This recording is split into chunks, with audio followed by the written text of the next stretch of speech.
Shalom semuanya, baik kalau Bapak Ibu itu senang sekali dengan sebuah judul khotbah, saya ingin menyampaikan dengan tema jangan lupa untuk bahagia. Teks kita terambil dari Mazmur pasal 128 ayat yang kelima. Dikatakan bahwa kiranya Tuhan memberkati engkau dari Sion, supaya engkau melihat kebahagiaan Yerusalem seumur hidupmu, dan melihat anak-anak dari anak-anakmu damai sejahtera atas Israel. Mengertilah saudara bahwa menjalani hidup ini kita harus penuh perjuangan. Tetapi di tengah-tengah kesibukan kita jangan lupa untuk bahagia dalam setiap aspek kehidupan kita. Tuhan memberkati engkau dari Sion. Jadi Tuhan itu memberkati kita. Dari Sion datanglah sebuah keselamatan yang abadi. Keselamatan yang sejati didapati bahwa kita mau mengenal Tuhan lebih dalam lagi. Mengenal lebih dalam tentang cintanya Tuhan terhadap kita. Kiranya Tuhan memberkati engkau dari Sion, supaya kamu melihat kebahagiaan. Ingat konteks sabda bahagia. Dalam Matius pasal yang kelima dikatakan bahwa berbahagialah. Arti kata bahagia adalah diberkati. Kunci untuk mempunyai hidup yang bahagia adalah ketika kita mau turut andil dalam pekerjaan Tuhan dan mau menuruti ketetapan dan perintah Tuhan atas kehidupan kita. Dalam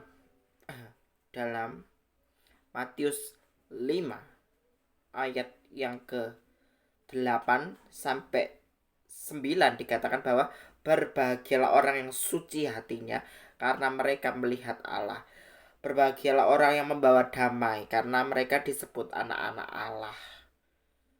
Orang yang mau memancarkan kebahagiaan kepada sesamanya akan menimbulkan cerminan hati kita. Bagaimana kita melakukan itu semua dengan sesuai dengan standarnya Tuhan. Karena Tuhan itu ingin bahwa kita bekerja Tuhan menciptakan kita di dalam muka bumi ini dengan satu tujuan, bekerja dengan sungguh-sungguh, menggenapi rencana Allah dan juga bahagia dalam setiap aspek kehidupan kita. Karena Tuhan itu ingin bahwa manusia yang diciptakan oleh Tuhan mempunyai maksud dan tujuan supaya rencana Allah itu dapat tergenapi. Dan juga orang yang bahagia akan melihat Allah yang hidup. Kekristenan seringkali ada begitu banyak masalah. Contoh aja umat percaya yang percaya akan Allah yang hidup pasti banyak masalah. Tetapi melalui proses hidup kita itu kita didapati kita mau berjuang keras melewati setiap proses hidup kita itu dengan sungguh-sungguh sehingga kita dapat mengaktifkan salah satu momen bahagia kita ketika kita mau hidup turut andil taat kepada rencana Allah. Ya saudara ya. Orang yang membawa pesan damai, peaceful itu akan membawa satu aura kebahagiaan yang sesungguhnya yang Tuhan sudah tanamkan dalam hati kita untuk kita pancarkan. Makanya dari sikap hati itulah kita dapat mengerti. Makanya Amsal mengatakan bahwa di Amsal pasal 4 ayat 23 dikatakan bahwa jagalah hatimu dengan segala kewaspadaan karena dari situlah akan terpancar kehidupan. Makanya kita sebagai anak-anak Allah, produk unggulannya Tuhan, ingin bahwa manusia harus bekerja keras dengan semaksimal mungkin supaya dia bisa mencapai rencana Allah dalam setiap aspek kehidupan kita. Langkah selanjutnya dalam mencapai kebahagiaan dalam hidup adalah kita mau sungguh-sungguh taat kepada kebenaran firman Tuhan. Orang-orang yang membawa damai sejahtera dalam hidup seseorang orang itu akan mengerti maksud pesan Tuhan terhadap dirinya dan juga untuk sesama, bahwa kita harus memancarkan kehidupan kita melalui apa? Sikap hati. Makanya hidup yang bahagia. Seringkali kita melewati lembah kekelaman di dalam hidup. Kita nggak ngerti, saudara. Apapun yang terjadi dalam kehidupan kita, setiap proses yang Tuhan sudah tetapkan dalam kehidupan kita, mari belajar sama-sama mau mengerti maksudnya Tuhan, supaya hidupmu bisa ditata sama Tuhan untuk menuju satu momen kebahagiaan dalam hidupmu, supaya berkat dan anugerah Tuhan itu dapat tersalurkan dengan baik.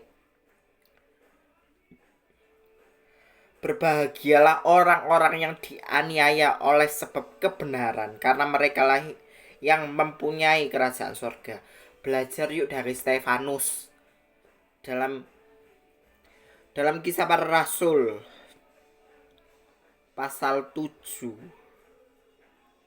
pembelaan Stefanus. Dia dianiaya pada saat itu. Karena apa? Dia memberitakan firman. Orang-orang yang mau bahagia haruslah mau taat kepada kebenaran firman Tuhan, agar hidupmu itu nanti ya saudara ya akan membuahkan hasil yang terbaik bagi Tuhan. Kalau kamu mau melekat kepada Tuhan, kamu akan menemukan salah satu kunci kebahagiaan dalam hidupmu, yaitu taatlah kepada kebenaran firman Tuhan. Dan pekerjaan kita di dalam dunia ini adalah menghasilkan atau menciptakan sebuah karya yang terbaik bagi Tuhan.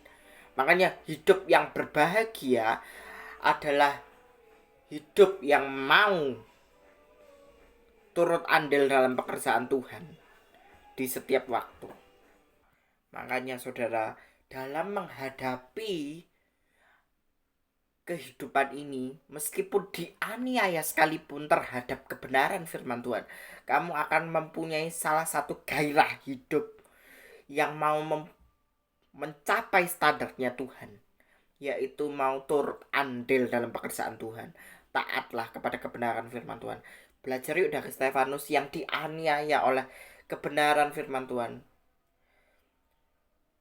Dan dianiaya itu gara-gara siapa? Gara-gara Saulus waktu itu.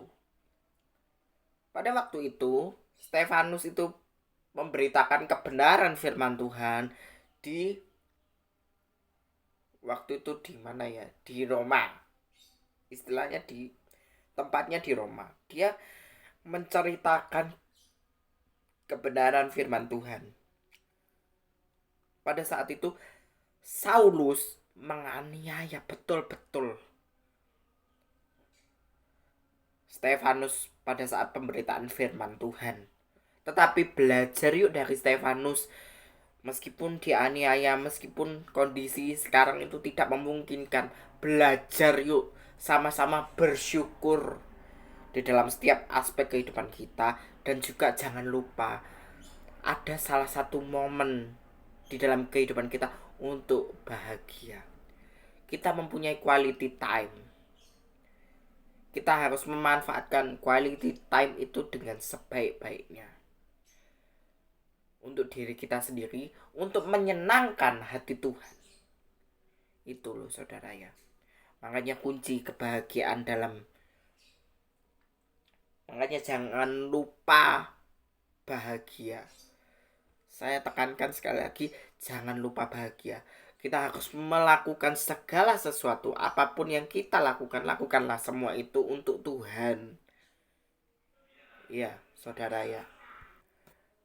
Jadilah orang yang selalu memberikan dampak positif kepada kalangan di sekitar kita, supaya suatu saat nanti ketika teman kita mengenal kita, dikatakan oh, kita ini sebagai orang yang hidup taat kepada kebenaran firman Tuhan dan mempunyai spirit kebahagiaan, spirit yang mengenal Tuhan lebih dalam lagi, mengenal hatinya Tuhan, mau mengerti isi hati Tuhan dan mau bahagia seturut dengan kehendak Tuhan.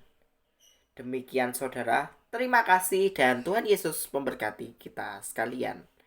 Amin.